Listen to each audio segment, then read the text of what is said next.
It is week 3 and we made it.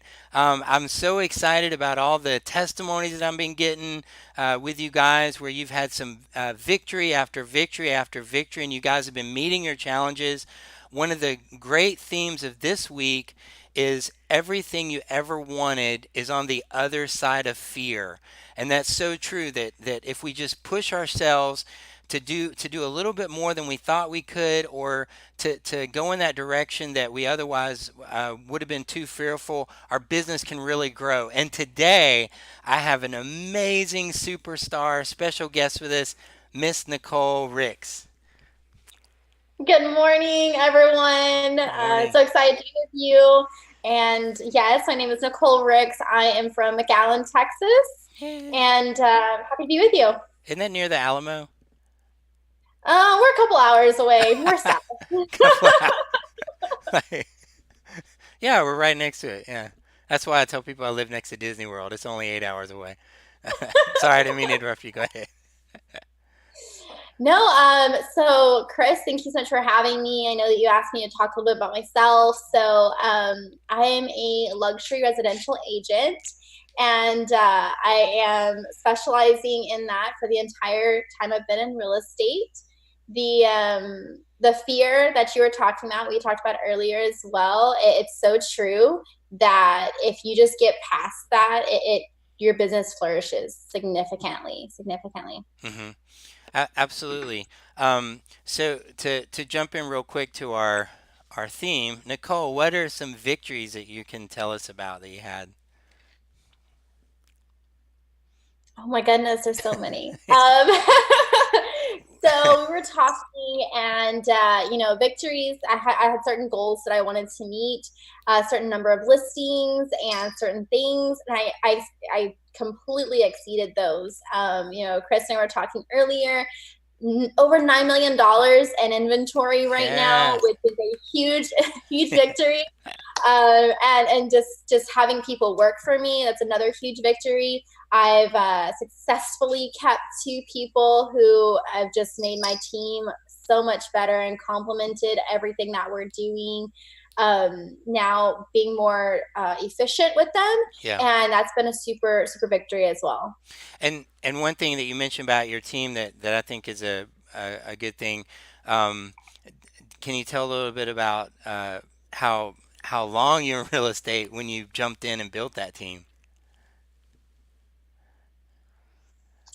Yes. So I was a new agent, Yeah. and I think within about a month of being an agent, I had already hired an assistant. I was like, I Uh, cannot do this by myself.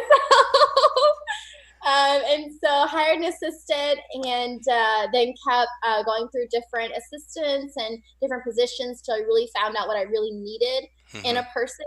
And then finally, found the right person that really complemented our company. And with that, she takes a huge.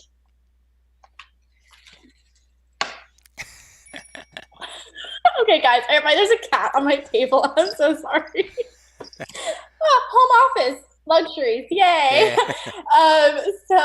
She's taken on a lot of that responsibility that I didn't have time for anymore. Yeah. My biggest objective is to service my clients, and with that I spend a lot of time with them.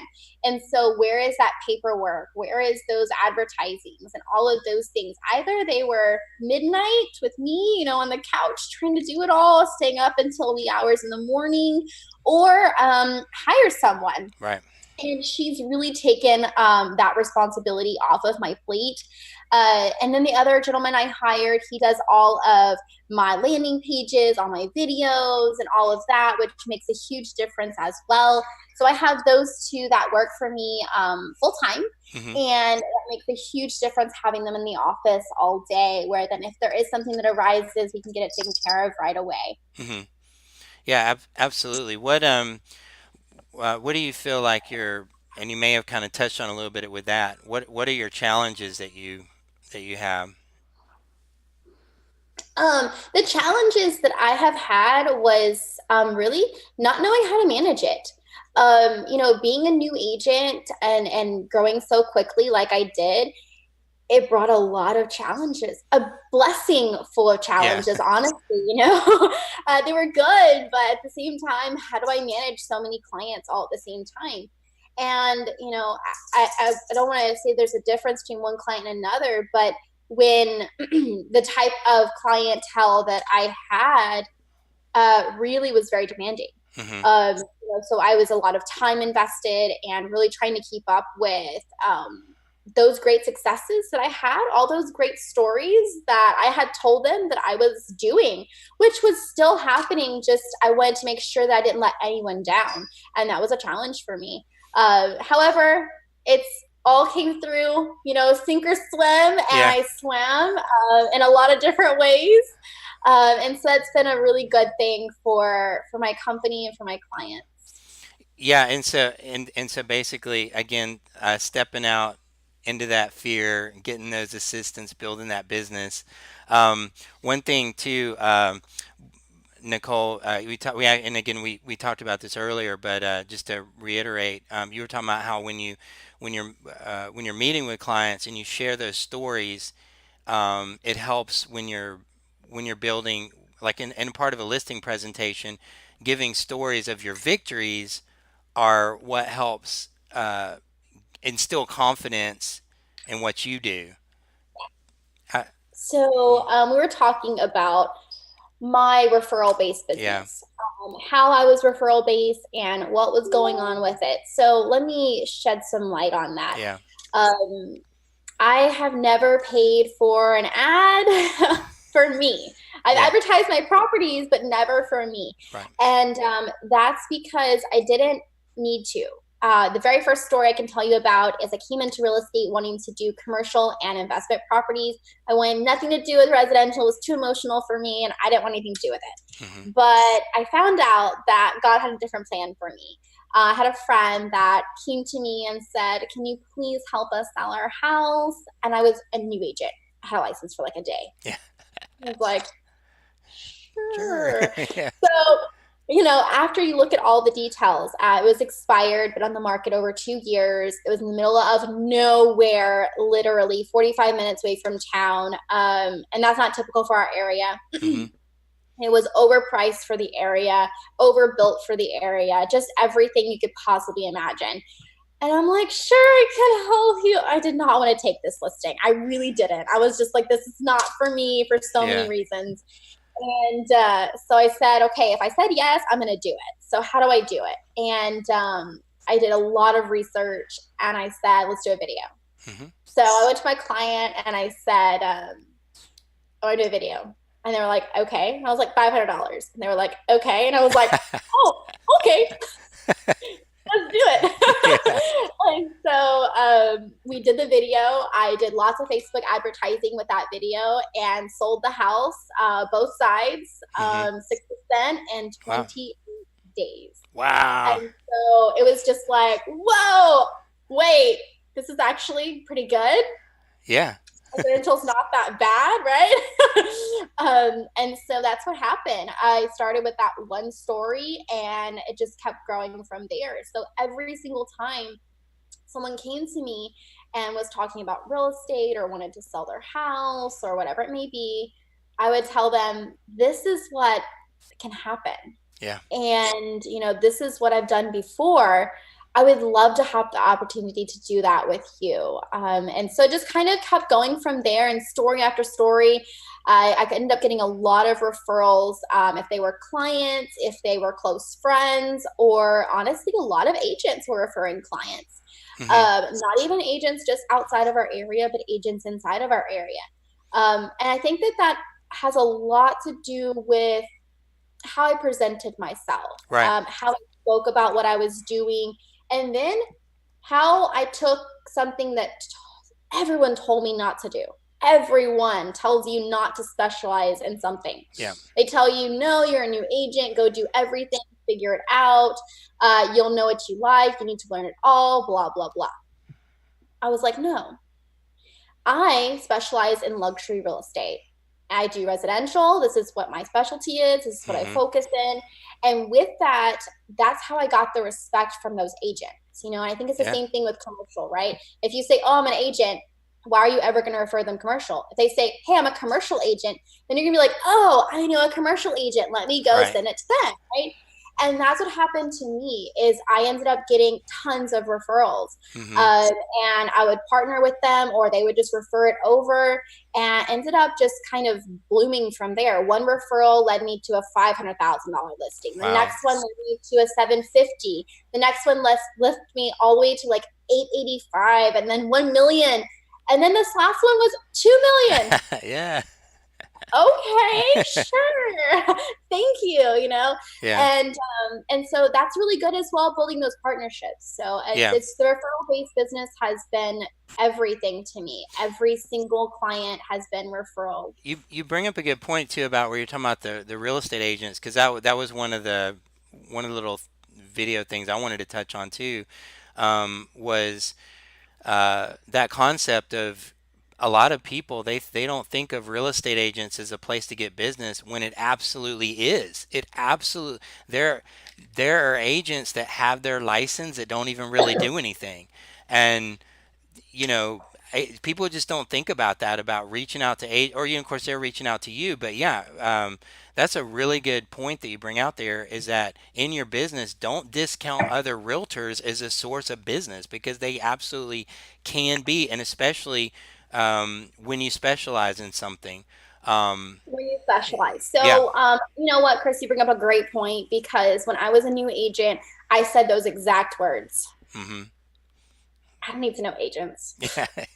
Like it was crazy, right? Because I was like, no, I don't want to do this. Yeah. And I would not go to open houses. I would not go to Hmm. events. I would not do any of those things.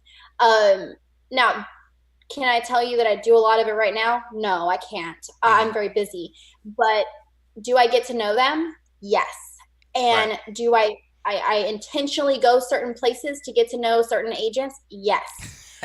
Do I pick certain open houses to go to? Yes. Yeah. Um, those are the things that yes, you do Strategic, want to get to know strategic them. social Yeah. advantage. Yeah.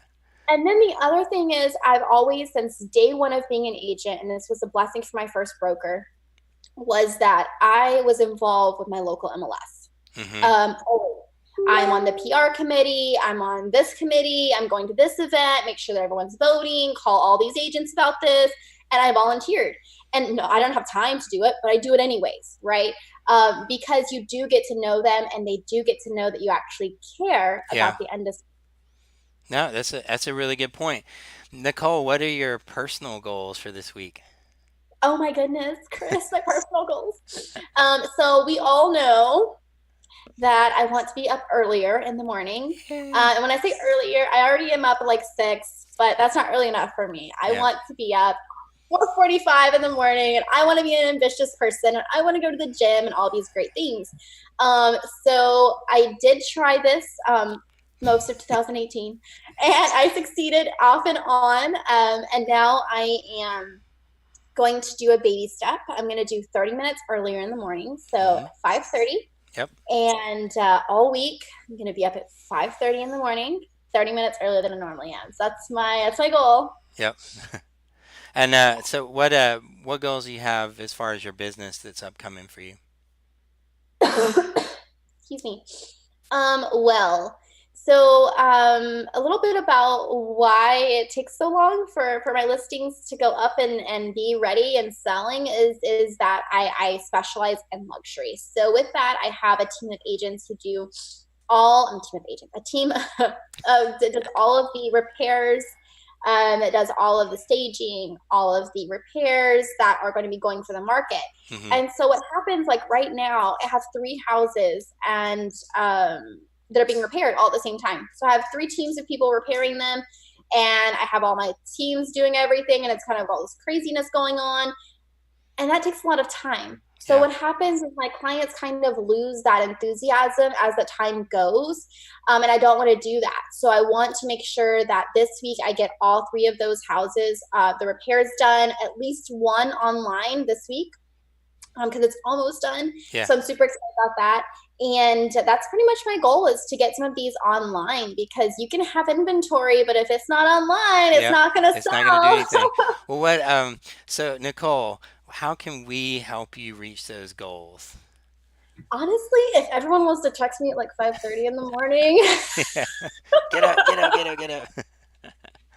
my number is 956 Yeah. 2. And that's the biggest thing is making sure that I wake up 30 minutes Yeah. earlier. You and I were talking about the philosophy of that, getting more done in my day, and I want to make sure I have more day to do it. Yeah. So, just encourage me to wake up 30 minutes earlier every single day this Yeah. week would be fabulous. Absolutely. Well, again, thank you for sharing with us. I know, again, you're such an inspiration to me. I love hearing you. I can hear them all day long. The stories you have about how you built your business, and you've really exhibited that. Um, you know, everything that you want is on the other side of fear, where you've taken that plunge to do what you had to do to jump into the market and move things forward. Um, and Talking about yeah. that really quick, is that fear, Hmm. I had it significantly. I mean, you're talking about a person who was a new agent, got my first luxury listing, new agent, first listing. I overcame that fear and Yeah. it made my business flourish. Then, 3 months after being an agent, I had outgrown the company where I was at. Hmm. And I said, you know what? I'm going to go out on my own. I joined EXP Realty. And that entire time frame, everyone thought I was crazy. I Yeah. was crazy at 3 months in. I Yeah. know nothing, whatever it is, and I'm out on my own. And so with that, it was sink or swim. Yeah. I mean, I had expenses all of a sudden that I had never had before. And I did all of these things. And I was like, oh my goodness, how am I going to do it? And it just happened. I believed in it so much Hmm. that it happened. And I swam. And then, the next time I was like, okay, I need to hire someone. I really can't do this without, the help because I want to service my clients to that level. And I had to take out a business loan to do so, to hire the right people. And that's a huge fear. I was like, Yeah. what if I sink? I don't have, And I and know it's I so hard did as a it. new agent to take that leap would be. I like to when you said that, when you use that phrase sink or swim, I was thinking that one thing that we have to do, it's sink or swim, where sinking just isn't an option. It's not an option. I Yeah. had a I had to like pay rent and I had to do things and I had a car and there was no option to sink. I had to swim. That There was no one to fall back on. I'm just me. that seems to consistently be kind of the difference in people that take off versus don't, is that when you are in a position where if you don't make it, you don't make it. I notice that agents tend to, it's hard. People say sometimes, can I work another job and do real estate? I've seen people that have done that, but yeah, it does. It's the when you well, again, the theme. when you do when you get on the other side of fear of dropping everything and real estate is it and this is going to make it or I'm not going to make it, it can revolutionize your business. Chris, you may not No, know this, but I came into real estate completely broke. I spent all my savings getting licensed and yeah, living while I was getting licensed. And the first month, I was like, okay, let's do this. I can make money. Let's do it. I can keep a roof over my head. And came in completely broke. And then all of a sudden, I put everything I had into it mm-hmm, and I saw all of it come back, just everything that I put in, and showing that my clients were happy, that I would really love what I was doing. yeah. That made all the difference. All the difference. Yeah, having that, yeah, that enthusiasm breeds enthusiasm. And so when you approach a deal uh, Yeah, excited about it, they get excited about it, and that's what gets you referrals too. definitely it does. Eh, Thank you so much, yeah, Chris. yeah, no, thank you so much for jumping on this morning and sharing with us. Um, again, I think your testimonies are great. It's definitely a great video that we have here, and you've really been a blessing to us, and love to learn from you. Um, so again, thank you so much. Talk to you later. Chris, you're awesome. Have a wonderful day, everyone. Bye Thank you. Bye bye. bye.